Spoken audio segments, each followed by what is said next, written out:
ನಮ್ಮ ವಿಶ್ವದ ಯೋಗ ದಿನಾಚರಣೆ ಅನ್ನುವಂಥದ್ದನ್ನು ಘೋಷಣೆ ಆಗಿದೆ. ನಮ್ಮ ದೇಶದ ಪ್ರಧಾನಮಂತ್ರಿಗಳು ಅವರ ಒಂದು ಪ್ರಯತ್ನದಿಂದ ಭಾರತ ಇವತ್ತು ಏಷ್ಯಾ ಖಂಡದ ಒಂದು ಭಾಗ ಅಲ್ಲ, ಭಾರತ ಇವತ್ತು ವಿಶ್ವದ ಗುರು ಆಗುವಂಥ ಕಡೆ ಹೋಗುವಂಥ ಭಾರತ ಇವತ್ತು ನಿರ್ಮಾಣ ಆಗಿದೆ.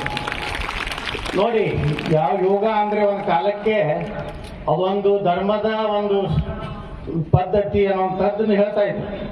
ಆದರೆ ಇವತ್ತು ಯೋಗ ಸೌದಿ ಅರೇಬಿಯಾ ಹಿಡಿದು ಎಲ್ಲ ರಾಷ್ಟ್ರಗಳಲ್ಲಿ ಇವತ್ತು ಯೋಗ ಆಚರಣೆ ಮಾಡ್ತಾ ಇದ್ದಾರೆ. ಅಂದರೆ ಭಾರತ ಎಷ್ಟು ಶ್ರೇಷ್ಠವಾದಂಥ ಸಂಸ್ಕೃತಿ ಹೊಂದಿತ್ತು ಅನ್ನೋದಕ್ಕೆ ಇದು ಒಂದು ಉದಾಹರಣೆ.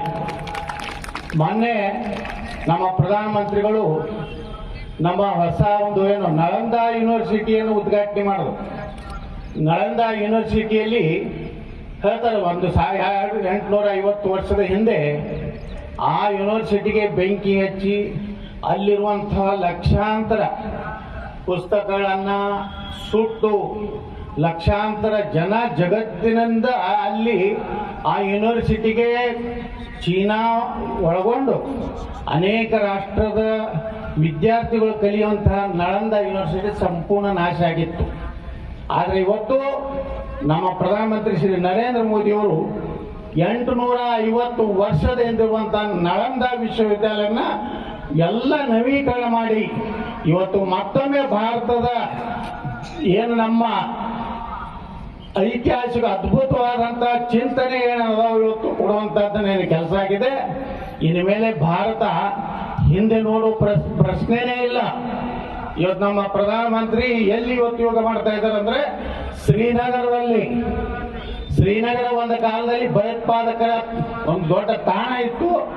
ಇವತ್ತು ಶ್ರೀನಗರ ಸರಸ್ವತಿ ಮಾತೆಯ ಒಂದು ಕೇಂದ್ರ ಅಂತೇಳಿ ನಾವು ಕರೀತಾ ಇದ್ದೀವಿ. ನಾವು ಯಾವಾಗಲೂ ಸರಸ್ವತಿಯನ್ನ ನೆನೆಸ್ಬೇಕಾದ್ರೆ ಕಾಶ್ಮೀರದ ಪುರವಾಸಿನಿ ಅಂತ ಏನು ಕರೀತಾ ಇದ್ದೀವಿ. ಇವತ್ತು ಕಾಶ್ಮೀರದಲ್ಲಿ ನಮ್ಮ ಪ್ರಧಾನಮಂತ್ರಿ ಯೋಗವನ್ನ ಇವತ್ತು ಜಗತ್ತಿನ ಮುಂದೆ ಅವರು ಇವತ್ತು ಆಚರಣೆ ಮಾಡ್ತಾ ಇದ್ದಾರೆ. ಏನು ಕೆಲವೊಂದು ದಿವಸ ಹೋಗಲಿ, ಕಾಶ್ಮೀರ ಭಾರತದ ಏನು ನಮ್ಮಿಂದ ಬಿಟ್ಟು ಹೋದಂಥ ಪಾಕ್ ಆಕ್ಯುಪೈಡ್ ಕಾಶ್ಮೀರದಲ್ಲಿ ನಮ್ಮ ಪ್ರಧಾನಮಂತ್ರಿಗಳು ಯೋಗವನ್ನ ಮಾಡುವಂಥ ಕಾಲ ಭಾರತಕ್ಕೆ ಬರ್ತದೆ ಅಂತದ್ದು ಇವತ್ತು ಜಗತ್ತು ಹೋಗ್ತಾ ಇದೆ.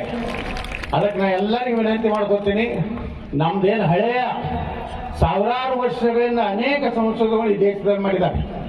ವಿಜ್ಞಾನಿಗಳು ಕೇವಲ ಇಂಗ್ಲಿಷ್ ವಿಜ್ಞಾನಿಗಳಲ್ಲ, ನಮ್ಮವರೇ ಶೂನ್ಯವನ್ನು ಕಂಡುಹಿಡಿದವರೇ ನಮ್ಮವರೇ. ಅದು ನಮ್ಮ ಜಿಲ್ಲೆದವರೇ. ಒಂದು ಅಂಕ ಗಣಿತದಲ್ಲಿ ಶೂನ್ಯ, 0, ಇದನ್ನು ಯಾರು ಕೊಟ್ಟಾರಪ್ಪ ಜಗತ್ತಿಗೆ ಅಂದರೆ ಅದು ಭಾರತ. ಅದು ನಮ್ಮ ಬಿಜಾಪುರದವರು. ಒಂದಲೇ ಇರ್ಬೋದು, ಧಾರವಾಡದಲ್ಲಿ ಹುಟ್ಟಿದ್ರು, ಬಾಬಾನಗರ ಬಿಜ್ಜರಿಗೆಯಲ್ಲಿ ಹುಟ್ಟಿದ್ರು ಅನ್ನೋಂಥದ್ದು. ಆದರೆ ಆರ್ಯಭಟ ಅನ್ನುವಂಥದ್ದು ಇವತ್ತೆಲ್ಲರಿಗೂ ಗೊತ್ತಿದ್ದಂಥ ವಿಷಯಗಳನ್ನು ಇದನ್ನೆಲ್ಲನೂ ನಾವು ಭವಿಷ್ಯದಲ್ಲಿ ಈ ಯೋಗದ ಮೂಲಕ ನಾವು ಅನೇಕ ನಮ್ಮ BP ಇರ್ಬೋದು, ಶುಗರ್ ಇರ್ಬೋದು, ನಮ್ಮ ದಿನನಿತ್ಯದ ಶ್ವಾಸವನ್ನು ತೆಗೆದುಕೊಳ್ಳುವಂಥದ್ದು ಬಿಡೋದ್ರ ಮೂಲಕ ಇವತ್ತು ನೋಡಿ ಹೊಸ ಸಂಶೋಧನೆ ಅಮೆರಿಕದಲ್ಲಿ ಆಗಿದೆ. ಏನು ಆಕಳ ಮೇಲೆ ಕೈ ಆಡಿಸಿದ್ರೆ ಸಹ BP ನಾರ್ಮಲ್ ಆಗ್ತದೆ. ಇದು ನಮ್ಮ ಸಾವಿರಾರು ವರ್ಷಗಳಿಂದ ನಮ್ಮ ದೇಶದ ನಮ್ಮ ವಿಜ್ಞಾನಿಗಳು ಹೇಳಿದ್ದಂಥದ್ದು ಇವತ್ತು ಜಗತ್ತಿಗೆ ಇವತ್ತು ನಾವು ಮಾದರಿಯಾಗಿದ್ದೇವೆ. ಅದಕ್ಕೆ ನಮ್ಮ ದೇಶದ ಯಾವುದೇ ಮೂಢನಂಬಿಕೆ ಅಂತ ನಾವು ತಿಳ್ಕೋಬಾರ್ದು. ಅದಕ್ಕೆ ದಿನಾಲೂ ನಾವು ನಮ್ಮ ಆರೋಗ್ಯಕ್ಕಾಗಿ ನಮ್ಮ ದೇಹದ ಒಂದು ಇದರ ಸಲುವಾಗಿ ನಾವೆಲ್ಲರೂ ಯೋಗ ಮಾಡೋಣ ಅಂತ ವಿನಂತಿ ಮಾಡಿಕೊಂಡು ತಮಗೆಲ್ಲರಿಗೂ ವಂದಿಸಿ ಜಿಲ್ಲಾಡಳಿತ ಬಹಳ ವ್ಯವಸ್ಥಿತವಾಗಿ ದಿನಾಚರಣೆ ಮಾಡಿದೆ. ಇದನ್ನು ನಾವು ಕಲಿತು ದಿನ ಒಂದು ಅರ್ಧ ಗಂಟೆ ಮಾಡಿದ್ರೆ ನಿಶ್ಚಿತವಾಗಿಯೂ ಒಂದು 5 ವರ್ಷ ನಮ್ಮ ಆಯುಷ್ಯ ಹೆಚ್ಚಾಗಲಿಕ್ಕೆ ಸಾಧ್ಯ ಇದೆ. ಅದಕ್ಕೆ ನಾವು ಆಯುಷ್ಯ ಹೆಚ್ಚು ಮಾಡ್ಕೋಬೇಕಾದ್ರೆ ಈಗಾಗಲೇ ಎಲ್ಲ ನಗರದ ಎಲ್ಲ ಭಾಗದಲ್ಲಿ ಗಾರ್ಡನ್ಗಳಾಗಿವೆ, ಜಿಮ್ಗಳಾಗಿವೆ.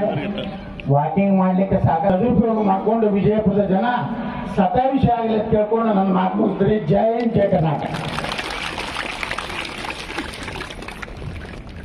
ಇಲ್ಲಿವರೆಗೆ ಯೋಗದ ಬಗ್ಗೆ ಸವಿಸ್ತಾರವಾಗಿ ಮಾತನಾಡಿದಂತಹ ನಾನು ತುಂಬು ಹೃದಯದ ಇಲಾಖೆಯ ಪರವಾಗಿ ಹಾಗೂ ಜಿಲ್ಲಾಡಳಿತ ಪರವಾಗಿ ಜಿಲ್ಲಾ ಪಂಚಾಯತ್ ಪರವಾಗಿ ಎಲ್ಲ ಶಿಬಿರ ಇವತ್ತು ನಮ್ಮಿಂದ ವ್ಯಾಧಿ ಬರೋದಿಲ್ಲ ಅಂತ ಶಕ್ತಿ ಯೋಗದಲ್ಲಿದೆ. ಯಾಕಂದ್ರೆ ಮುಖ್ಯವಾಗಿ ಇದರಲ್ಲಿ ಶ್ವಾಸಕ್ಕೆ ನಾವು ಬಹಳ ಪ್ರಾಮುಖ್ಯತೆಯನ್ನು ಕೊಡ್ತೇವೆ. ಶ್ವಾಸ ತೆಗೆದುಕೊಳ್ಳುವುದರ ಜೊತೆಗೆ ಹಾಗೂ ಶ್ವಾಸ ಬಿಡುವುದರೊಂದಿಗೆ ಈ ಯೋಗ ಕಾರ್ಯಕ್ರಮ ಬಹಳ ಪ್ರತಿಯೊಂದು ಅಂಗಗಳಿಗೆ ಯೋಗ ಇರ್ತದೆ.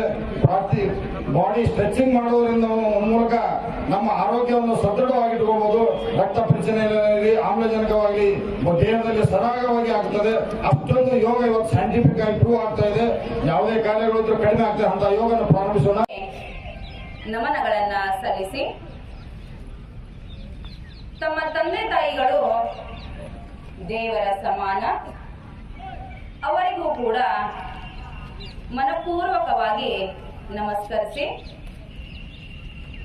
ಈ ಸುಂದರವಾದಂತಹ ಮತ್ತು ಸೇವಾಭಾಗಂ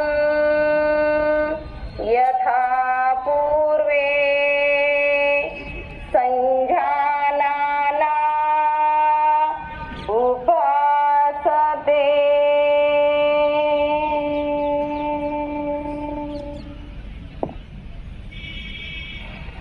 ಉಸಿರು ತೆಗೆದುಕೊಳ್ತಾ ಎರಡು ಹಸ್ತಗಳನ್ನ ಪಕ್ಕಕ್ಕಿಡಿ. ಭೂನಮನ, ಉಸಿರು ಒಳಗೆ ಉಸಿರು ಹೊರ ಹಾಕ್ತಾ ಸಂಪೂರ್ಣ ಹಣೆಯನ್ನ ಭೂತಾಯಿಗೆ ಸ್ಪರ್ಶ ಮಾಡಿ. ಎಲ್ಲರಿಗೂ ಶರಣಾರ್ಥಿಗಳು. ಮೊದಲನೇದಾಗಿ ಯೋಗ ಮಾಡುವುದಕ್ಕಿಂತ ಮುಂಚಿತವಾಗಿ ದೇಹವನ್ನ ಸ್ವಲ್ಪ ಶಿಥಿಲೀಕರಣಗೊಳಿಸಬೇಕಾಗಿರುವಂತಹದ್ದು. ಅದಕ್ಕಾಗಿ ನಾವೆಲ್ಲರೂ ಜೊತೆಗೂಡಿ ಎದ್ದು ನಿದ್ದು ಉಸಿರು ಹೊರ ಹಾಕ್ತಾ ಗದ್ದವನ್ನ ಮುಂದೆ ಉಸಿರು ತೆಗೆದುಕೊಳ್ತಾ ಮೇಲೆ ಮತ್ತೆ ಉಸಿರು ಹೊರ ಹಾಕ್ತಾ ಮುಂದೆ ಸಂಪೂರ್ಣ ಕತ್ತನ್ನು ಸಡಿಲ ಬಿಡಿ. 3 ಮುಂದೆ 4 ಹಿಂದೆ 5 ಮಧ್ಯಕ್ಕೆ ಬಂದಾಗ ಉಸಿರನ್ನ ಬದಲಾಯಿಸಿಕೊಳ್ಳುವಂತಹದ್ದು. 4 ಉಸಿರಿನ ಜೊತೆಗೆ ಬೆನ್ನು ನೇರವಾಗಿರಲಿ. ಎಲ್ಲ ಚಕ್ರಗಳನ್ನ ಜಾಗೃತ ಮಾಡುವಂತಹದ್ದು. ವಿಶ್ರಾಂತಿ. ಸಮಯದ ಅಭಾವದಿಂದ ನಾವು ಬೇಗನೆ ಮಾಡ್ತಾ ಇರ್ತೀವಿ. ಮುಂದಿನ ಅಭ್ಯಾಸ ವಜ್ರಾಸನ. ಬನ್ನಿ. 1 2 ವಜ್ರಾಸನ. ಊಟ ಮಾಡುವಂತಹ ಏಕೈಕ ಆಸನ ವಜ್ರಾಸನ.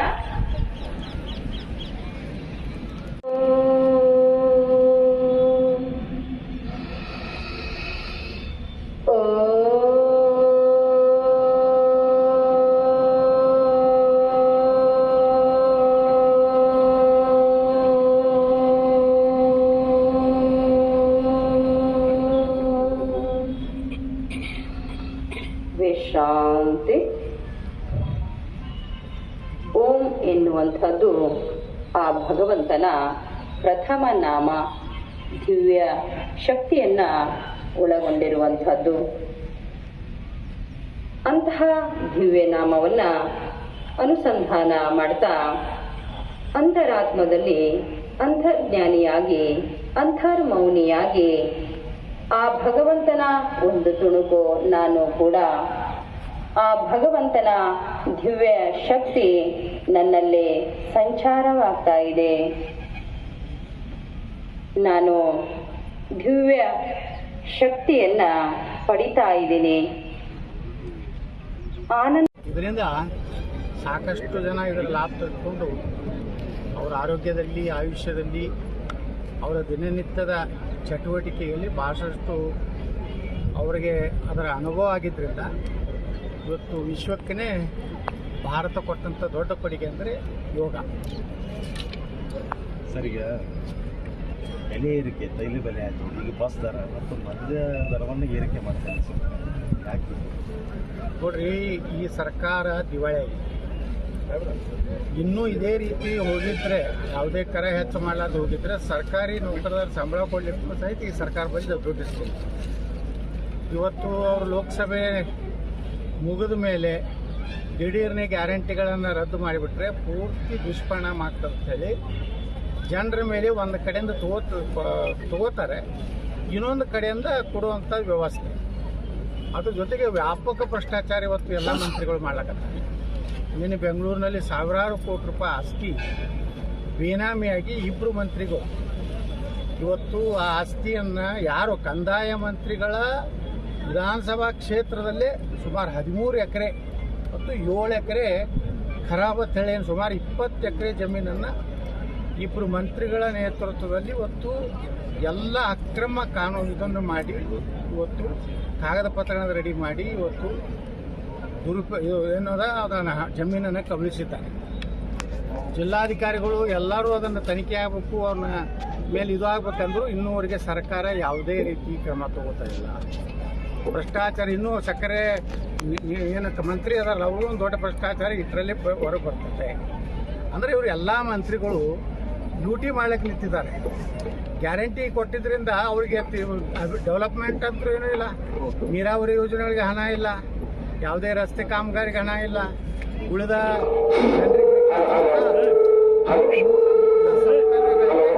ಇವತ್ತು ಸರ್ಕಾರದ ಮೇಲೆ ಹಣ ಇತ್ತು. ಈ ರೀತಿ ಇವತ್ತು ಬಸ್ ಏರಿಕೆ ದರ ಏರಿಕೆನ ನಿಶ್ಚಿತವಾಗಿ ಏರಿಸ್ತಾರೆ. ಎಲ್ಲರೂ ಏರಿಸಿದ್ರು, ಸ್ಟ್ಯಾಂಪ್ ಡ್ಯೂಟಿ ಹಿಡಿದು ಮರಣ ಉತ್ತಾರ ಹಿಡಿದು ಇವತ್ತು ಬಸ್ಸಿನ ದರಕ್ಕೆ ಬಂದಿದೆ. ಮೊನ್ನೆ 3 ರೂಪಾಯಿ ಡೀಸೆಲು 2 ರೂಪಾಯಿ ಪೆಟ್ರೋಲ್ ಮಾಡಿದ್ರು.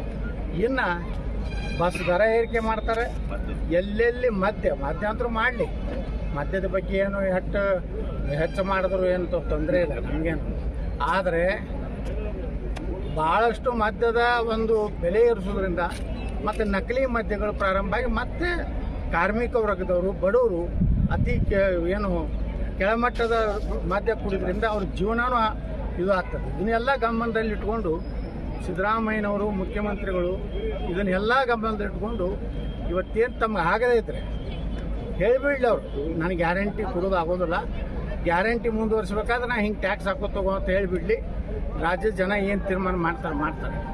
ಇದ್ರ ಜೊತೆಗೆ ಯಾವ ಶಾಸಕರಿಗೂ ಸಮಾಧಾನ ಇಲ್ಲ, ಅಭಿವೃದ್ಧಿಗೆ ಹಣನೇ ಬರ್ತಾ ಇಲ್ಲ. ಜೊತೆಗೆ JT ಪಾಲ್ರು ಹೇಳ್ಯಾರ ಈ ಗ್ಯಾರಂಟಿಯಿಂದ ನಮ್ಗೆ ಅಭಿವೃದ್ಧಿ ಆಗ್ತಾ ಇಲ್ಲ ಅಂತ. ಮತ್ತು ಚಲುವರಾಯಸ್ವಾಮಿ ಹೇಳ್ಯಾರ ಅವರು ಸಚಿವ ಸಂಪುಟದಲ್ಲಿ ಶಾಸಕರಲ್ಲಿ ಈ ಗ್ಯಾರಂಟಿಯಿಂದ ನಮಗೇನೂ ಲಾಭ ಆಗಲಿಲ್ಲ, ನಾವು ಗ್ಯಾರಂಟಿ ಕೊಟ್ಟರೆ 28 ಲೋಕಸಭಾ ಗೆಲ್ತಿದ್ವಿ ಅಂತೇಳಿ ತಿಳ್ಕೊಂಡಿದ್ವಿ.